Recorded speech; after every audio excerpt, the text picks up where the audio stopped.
Well, good morning. My name is John Murphy. I'm Senior Vice President for International Policy here at the U.S. Chamber of Commerce. Thank you all for coming to today's U.S.-Ukraine Partnership Forum. Let me open our next segment, which is entitled Mobilizing Private Investment, Financing the Reconstruction, where we hope to build on what you've been hearing so far today. We have a terrific panel, but just 40 minutes, so we'll get right to it. The questions before us are pretty straightforward.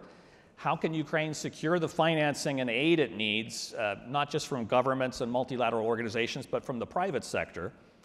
And how can different needs be prioritized and funds channeled to where they can make the biggest difference?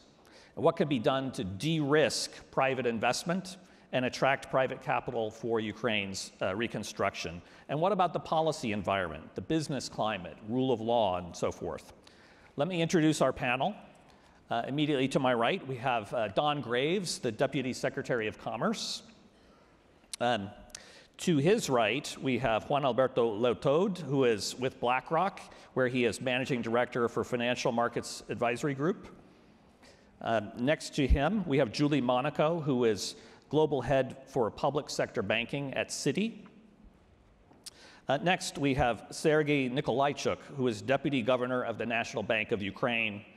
And last but not least, Scott Nathan, who is Chief Executive Officer at the United States International Development Finance Corporation, or the DFC. Bios are online, but I will point out that all of these distinguished professionals have one thing in common, which is a great deal of experience in finance, really at the crossroads of the public and private sectors. So let's get started with Mr. Secretary, Deputy Secretary Graves. Considering the significant financial needs that Ukraine will face for its reconstruction, what's the administration's view? Where will the money come from, and how will it be administered, and by whom?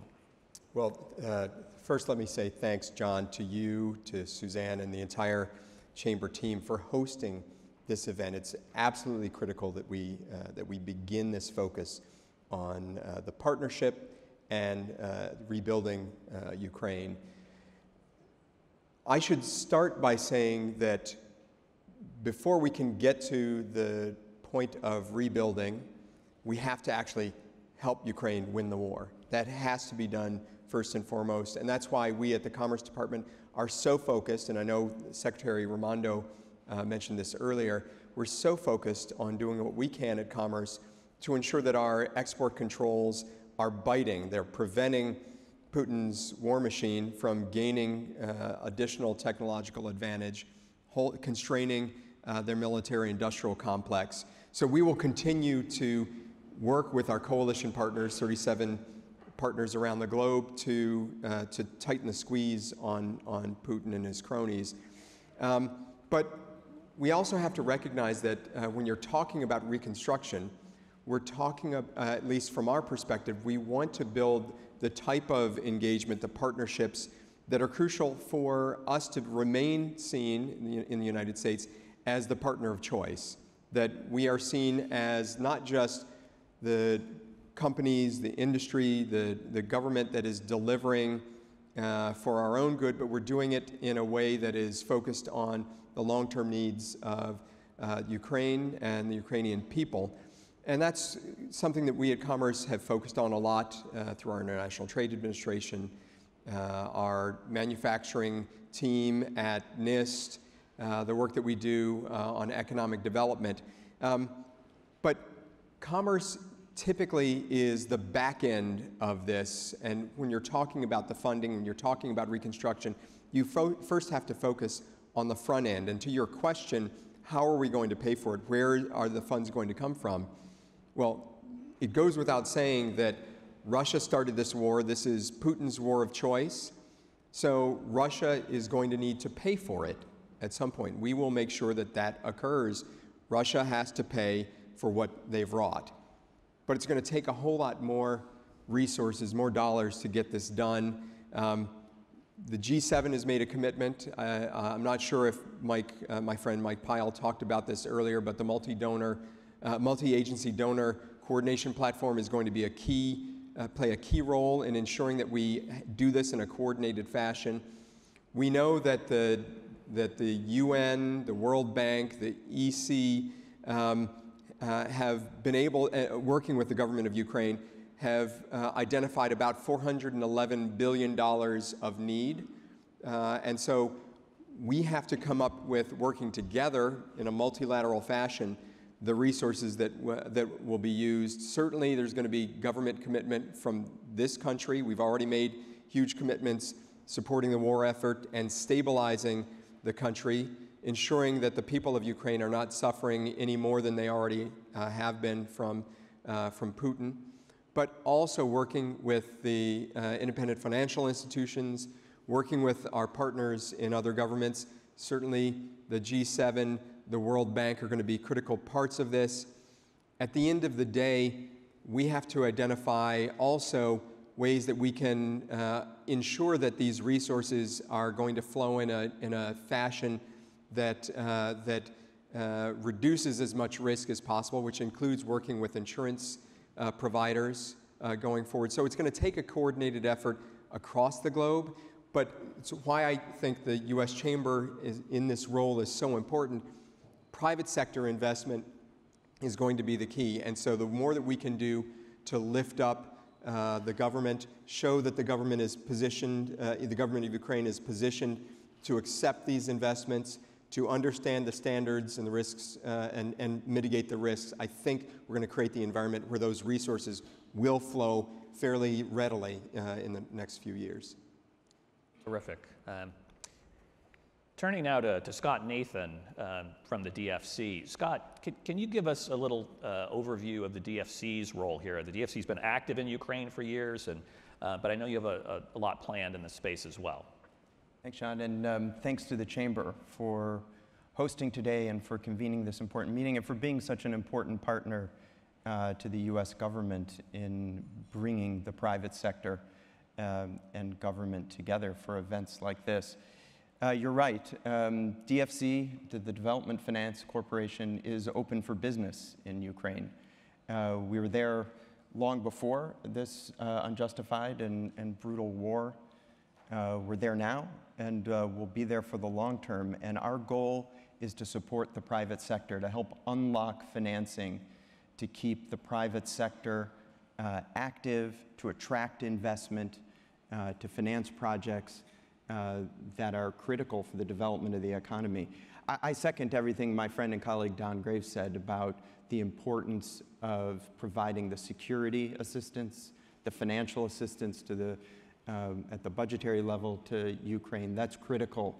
But we also can't wait until hostilities have stopped to invest in the private sector in Ukraine. And that's really an emphasis of my institution, the Development Finance Corporation. You know, after independence and throughout the 90s and into the 2000s, our predecessor agency, OPIC, was involved in supporting projects and companies in Ukraine. But it was really after Russia's first illegal actions in Ukraine in 2014 that we ramped up our activity, taking our portfolio from roughly $100 million to adding close to $1 billion of investment. We have a lot of existing exposure, $800 million across a range of products and sectors. Most of that is through our political risk insurance tool. It's a critical product for mobilizing capital. We have over $500 million of current exposure, and we're looking today to help support projects through using that tool, whether it's for claims on arbitral default or expropriation, sort of political violence or damage related to that. That's obviously going to be a critical tool going forward for unlocking private finance, and we're committed to making that work in the future. I know my colleague Mike Pyle mentioned it in the last panel, but there are so many discussions going on at the moment about how to maximize the political risk insurance tool and others. We need to make sure, even this week, there's been great conversations between our institution across our government with Europeans, Japanese, Canadians, we need to make sure that we're all cooperating and not competing, and the kind of platforms that Don mentioned are critical to that. But we have a robust pipeline, whether it's in energy, healthcare, agriculture, trade finance, and small business lending. And we're looking forward to some announcements in the very near future about deals that we've gotten across the finish line. Since the war, late last year, I was able to announce that we've been supportive through lending of Bank Lviv. We've made a commitment to a fund that will be announced very shortly that we're extremely excited about. We've given technical assistance grants to the Ukrainian Catholic University in Lviv. But there's a huge flow of projects behind that.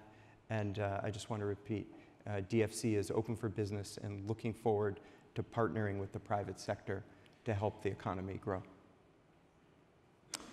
Turning to Sergei Nikolaichuk from the National Bank of Ukraine. Sergei, welcome your thoughts on what you've been hearing here so far today. But there's a lot of expertise about Ukraine, but nobody knows Ukraine better than you, of course, here on this panel. Tell us, how do you see the private sector's role in Ukraine's reconstruction, and where are the greatest needs? First of all, thank you very much for hosting this event and inviting and having me here. So I think that is really important to have this public-private conversation in order to determine the best ways how to support Ukraine in these challenging times. I'm pretty sure that reconstruction of Ukraine should involve the private investments, so we can't rely only on public investment, so we understand very well that on the first stage, so the public investment will have the dominant role. But from my point of view, that is very important to ensure that the public investments are directed to the areas which may facilitate the private investment inflows in the later stages. Now, first of all, for example, we are talking about the transport infrastructure, we are talking about the access to the energy and so on. That is crucial for to ensure the flow of the private funds into the Ukrainian economy. Then, of course, long-term success in attracting the private capital and promoting private sector-led investment boom depends on the implementation of a number of structural reforms and aimed at improving the business climate, the rule of law, and the property rights protection. Here, of course, euro integration is the central element in this transformation and the powerful stimulus to push through the difficult trade-offs and vested interests. But of course, it seems that these structural reforms are not enough in order to overcome the initial hesitance. The targeted programs from foreign governments, governmental agencies, and IFIs via subsidized war risk insurance, co-investment, and guarantees are really needed. So definitely we need some initial push for the private investments in order to, then the private sector to take the lead on more market-based principles. Also, I would like to continue this, discussions regarding the insurance of the political risks, which is, again, at affordable price, can catalyze the private investments into the Ukrainian economy. We understand that on the first stage, most probably such insurances may be provided by IFIs or foreign export credit agencies, if we are talking about the trading financing. They can be provided directly or via some funds located abroad. But on the later stages, we We are convinced that it's worth to set up some military insurance or just insurance pool in Ukraine in order to cover and make cheaper the insurance of political and military risks for the both domestic and foreign investors. We already at the central bank started to develop the corresponding concept of such insurance pool and started to discuss it with our international partners. And last but not least, we at the central bank think that the banking sector and the financial sector more broadly is absolutely essential in assisting the local businesses recover and flourish. And the banking systems should become the important bridge for the private investments into Ukraine. Despite the war-induced losses, the banking system remains fully operational, and being properly capitalized and liquid may become a powerful tool for credits to the corporates, especially in the small and medium segment. So probably I stop here. Thank you. Turning to Julie Monaco with Citi. You know, Julie, in your career, you've have a great deal of experience at the nexus of the public and private sectors in finance. And, what's your reaction to this conversation about how we de-risk investment from the private sector into Ukraine, and you know, how can we make that really happen in a big way? So I think a lot of the things that have already been discussed this morning since the beginning of this forum are the things that are going to help de-risk. I don't really like the term de-risk because really what you're doing is just trying to assign the risk to who's in the best position to take that risk. The risk doesn't go away, it's just about who you get it to. So let me just take a step back and explain to you, I know we're here to talk about Reconstruction, but I think the starting point has to be what we're seeing on the ground today with our clients and the things that they're facing. So Citi this year has the pleasure of celebrating our 25th anniversary on the ground as a full corporate investment bank covering 500 clients. Those clients range from financial institutions, local financial institutions, local mid-size and larger corporates, as well as the multinationals and government agencies. So we see a large cross-section of clients. Since the war began, we've had a huge influx along the borders of all the NGOs and all the supranationals that are providing aid, and we are their banking partners as well. So we're getting to see sort of a 360 view on what's going on the ground. So what are some of the things we're seeing? Well, first of all, business is still happening. Out of those 500 clients, all of them are still operating. So it's not like business is not happening. We're seeing huge growth in the technology segment and the revenue coming from our technology clients. We're starting to see some of our consumer clients have sales and consumer product sales that are similar to what it was prior to the war. We're seeing a huge, which the Prime Minister talked about this morning, a huge explosion in the western part of the country. We are expanding our offices there and looking at expanding on what we more can be doing for the small and medium enterprises in those countries.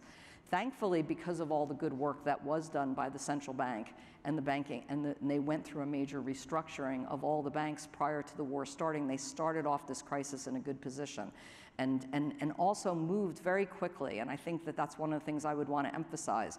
We had a situation where we had to move our data center, our backup data center, because it was too close to the main one, out of the country, and they had to change laws, and they did it like that. So I think that our experience from operating on the ground is that this is a government that is working with us in a very practical way to make sure that this is a business environment. Now this morning, there's been a lot of discussions about all the reforms. And so when we talk about what has to happen, you have to have the enabling environment. So all of the reforms that were already talked about, I'm not going to repeat it, around everything to get ready for European integration, that is going to create the business environment. Now the second point I want to make is that the DFIs and the IFIs, on the other side of town, the big topic everyone's talking about is MDB reform. And there was the CAF report for the G20 this summer, and my team published a paper that's out for consultation this week on what we consider immediate reforms that happen. And I was glad to hear Scott talk about the PRI, because I'll just highlight two of them, because this is relevant to Ukraine. We've been talking for 10 years how to get private capital into infrastructure, right? This is not unique to Ukraine, but it just means that we have that much more to do as a world. to get this done and to get the private capital crowded in. And a lot of it is going to be about how we get the MDBs and the DFIs to play a different role as a catalyst versus as a direct lender, and creating that environment and working with the government locally. So on the political risk insurance and the partial risk guarantee and the non-honoring products, we should re-examine those products, and we need to scale them. We need to look at the structures, we need to look at the pricing, we need to consider adding functionality. The largest is MEGA, but it's not commercial oriented. It's more towards sovereigns. We need a commercial, we need to scale it. So I'm glad to hear that that's gonna be a big focus for DFC. We also should look at, in addition, explore how providing partial risk guarantees in collaboration with the private insurers for different layers of risk embedded in complex project finance, especially for long tenors. As an example, the use of structures where one tranche is fully guaranteed and sold separately, while credit risk on another tranche is covered by a pool of insurance. So there's ideas out there to unlock this capital. So for those of you who are bridging yourself between these two worlds this week in terms of being here and being down the street, pay attention to the MDB reforms. It is an area that what we're recommending from the DFIs is to spend more time in the room with the private sector. We will give you specific details on how to unlock the capital. I feel very confident that Ukraine is in a very different situation than other post-war situations because of all the good work that's been done and the reforms that have happened during the war, because of the business activity that we personally, Citi, are seeing on the ground.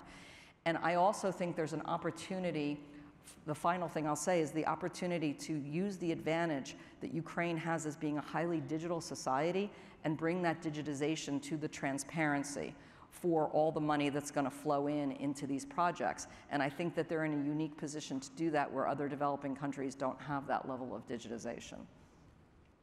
That's a terrific agenda you've outlined there, and I especially appreciate the signs of resilience that you've described in the Ukrainian private sector. That's great to hear. Juan Alberto, turning to you, and from your perch at BlackRock, you have also your perspective on how public sector, private sector, capital markets should be coming together on these things. Welcome your thoughts on the themes we've been discussing here. Thanks, Jim. So thank you for the invitation. It's a pleasure to be here and to be working alongside all of you with the same aim.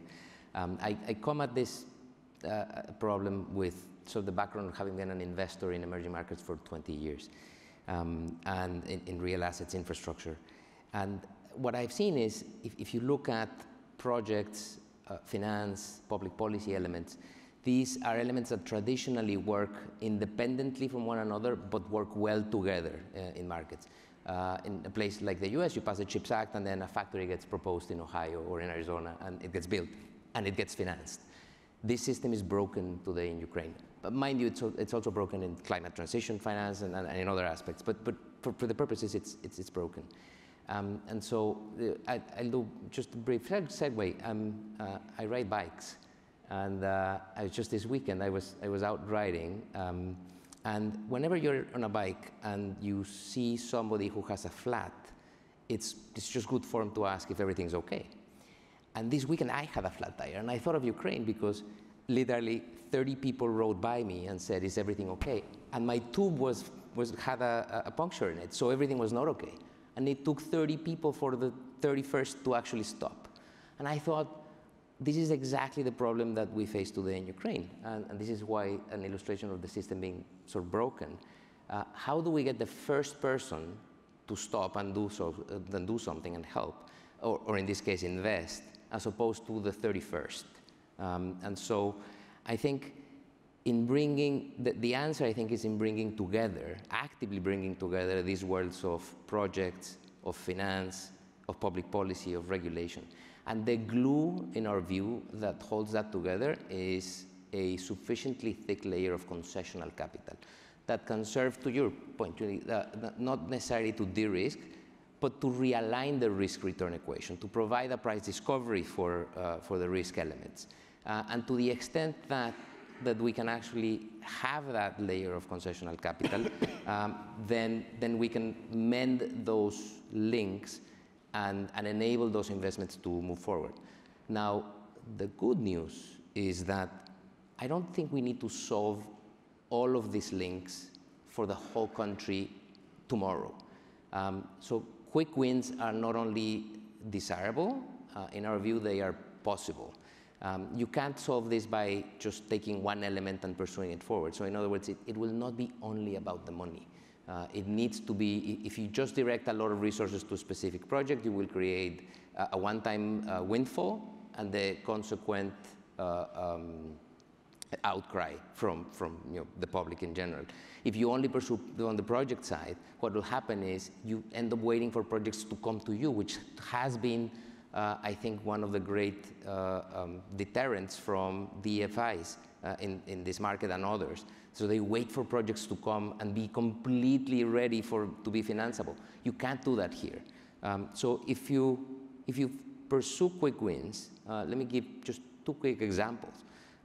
Can a pool of concessional capital take control of managing an unsolicited proposal process, where you are able to bring in the entity that will design, for example, a road to connect the western side of the country with Poland or with Romania or whatever, and do that basic engineering, do the feasibility analysis, but knowing that that project already has a layer of concessional capital behind it, already has transparency in the way it will be bid out, it already has long-term financing available, and most likely already has some form of war risk or political risk insurance attached to it. If you solve it, then for that particular project or investment opportunity, you have made progress, and you start to demonstrate that it can be done, and then you start building a market around which other people can come.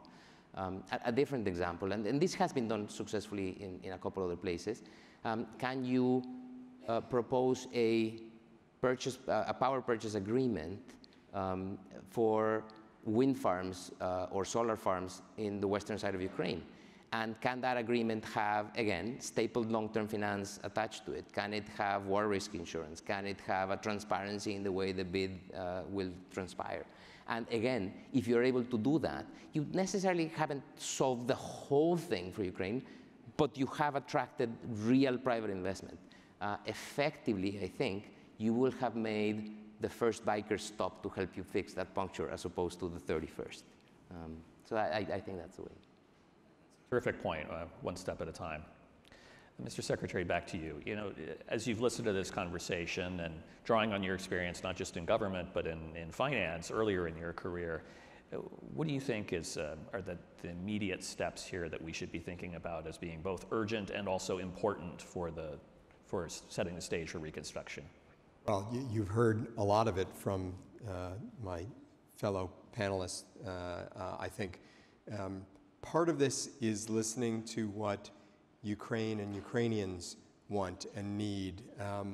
But part of this is also making sure that we're bringing the expertise, the understanding from decades of seeing what's gone on in other parts of the world to the table to provide the right type of advice at the right time. And that's, you know, especially what our private sector, what they do very well. I want to separate out the risk, different types of risk, because I do think that there's, as Scott mentioned, there is political risk that if we do the right things from the government side, working with the government of Ukraine, and by government I mean not just the United States, but all of the partners, we can create the business enabling environment that will allow for the type of reconstruction that's necessary.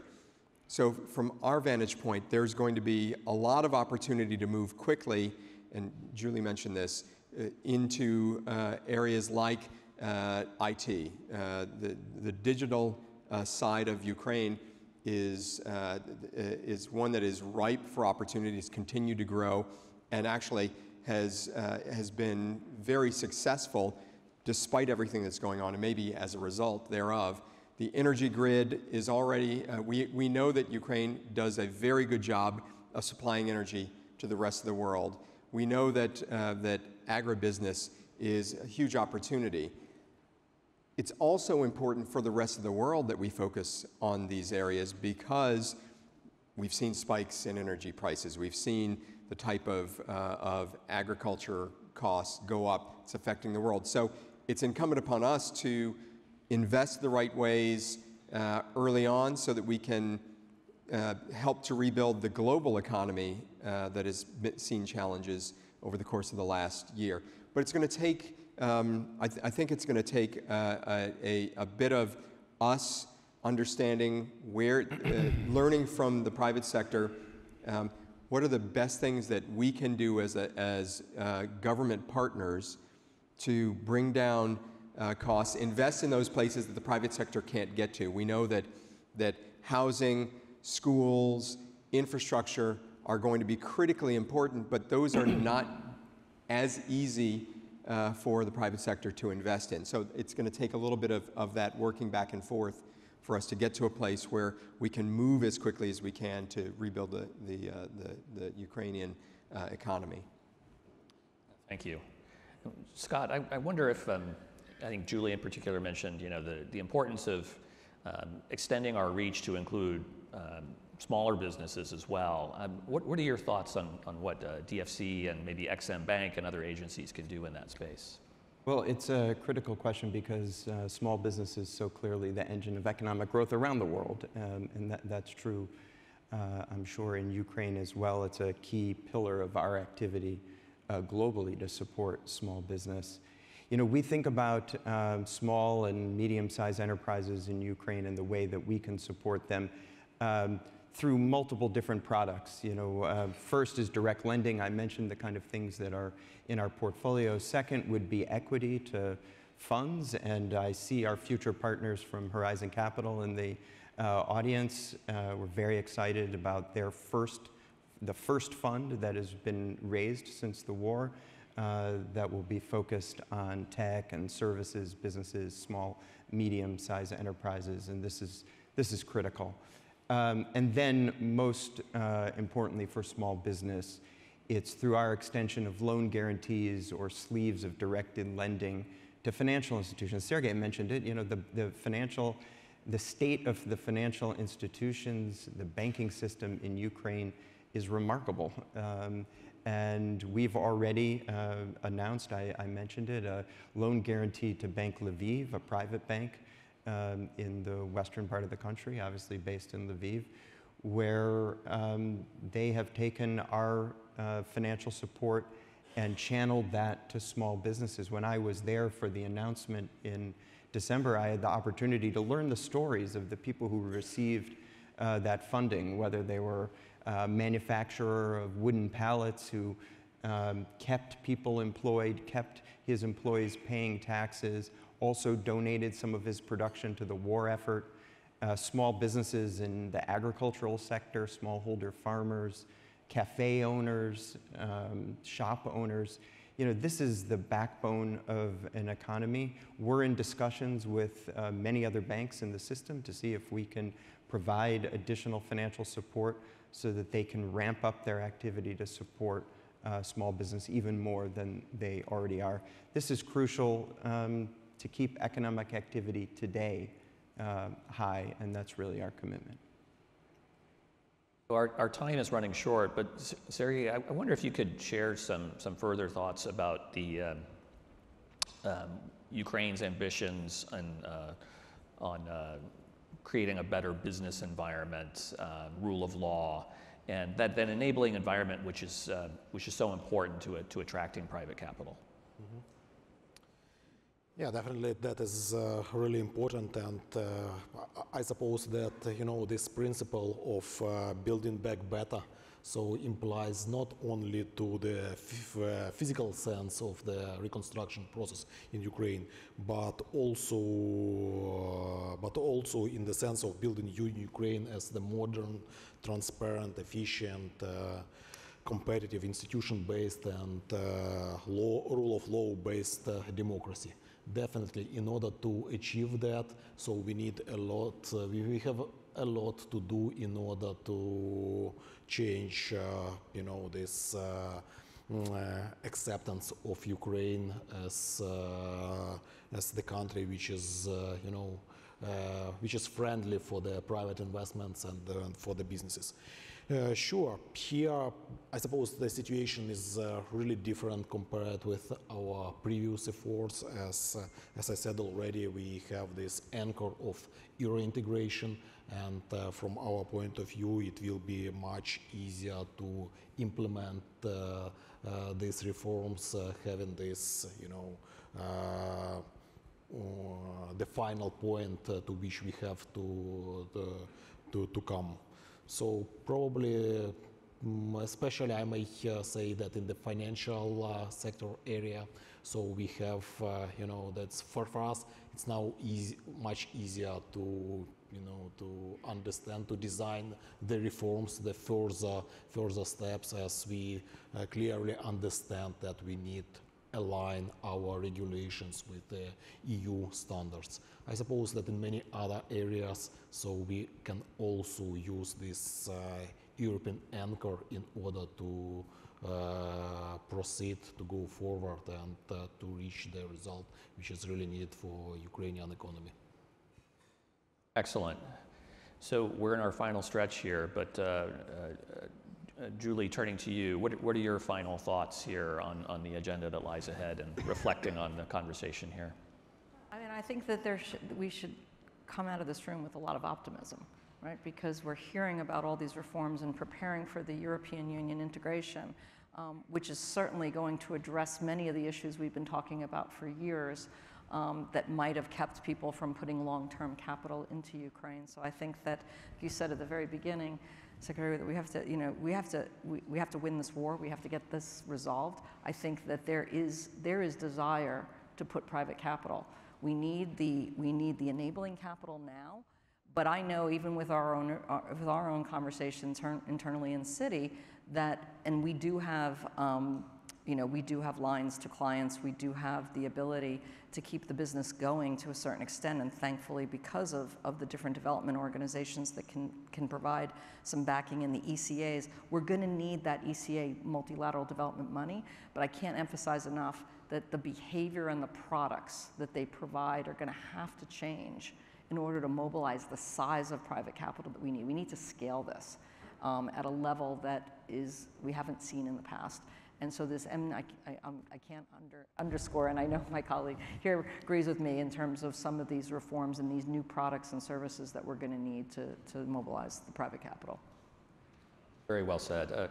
Juan Alberto, welcome your concluding thoughts as well. I do confess I'm going to leave the room here thinking about, how do we ensure that when you have somebody has a flat tire on the side of the road, that it's not the 31st well-wisher saying, "Are you okay?" who actually stops to help, and how that should inform our actions. So the challenge is I am now experimenting what's It's okay. Take a minute. So I'll be brief. So I think it's been said. The challenge is massive. Secretary Graves just mentioned the World Bank's latest report, $411 billion. That's for the reconstruction. That's up $69 billion from the fall report.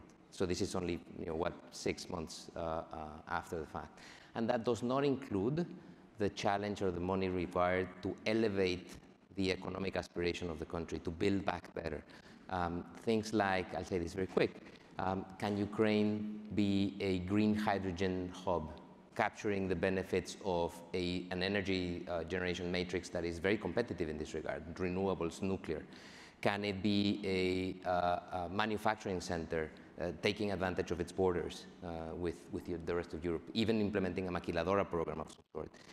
Can we set up an irrigation PPP where not only can we lend to the farmers and allow them to mortgage their crops on a short-term basis, but can we have a single entity provide maybe irrigation services for a large group of farmers over the long term under a PPP format that is guaranteed in the way I described before? Can Ukraine move past only exporting iron ore and into green steel, capturing this opportunity? So I think elevating the aspirations and communicating with clarity that the vastness of the investment opportunity and the inevitable nature of, or requirement of participating with private capital is the great challenge. Last thing I'll say is we strongly believe that this needs to be as much an international effort as a Ukrainian-led effort. for this to be sustainable, Ukraine needs to own not only a strong say in the way it will rebuild itself, but also a strong say over the long term over its own industrial policy, as we've seen in other places. And I am sure that it has everything it needs to do so, and it's up to us to be the guys that stop there and invest, and be the guys that stop and help fix that flat tire. Thank you. Perfect note to conclude on. Thank you all, and please join me in thanking our participants here today.